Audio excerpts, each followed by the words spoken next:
تمكنت عناصر الدرك الملكي بتمزاورة التابعة لسرية رودانت أمس الجمعة 24 نوفمبر الجاري من تفكيك مصنع سري لصناعة وتقطير الماحية بجماعة أركانا.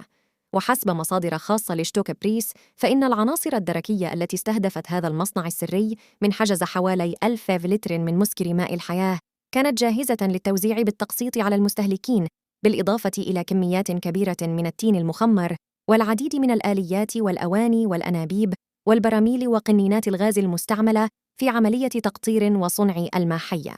وأضافت مصادرنا أنه جرى توقيف المروج وهو من ذوي السوابق العدلية، حيث تم اعتقاله وإخضاعه لتدابير الحراسة النظرية رهن إشارة البحث القضائي الذي يجري تحت إشراف النيابة العامة المختصة من أجل استكمال باقي الأبحاث والتحريات المنجزة على ضوء هذه القضية، إلى حين عرضه على وكيل الملك من أجل مواجهته بالمنسوب إليه وتقديمه للعدالة.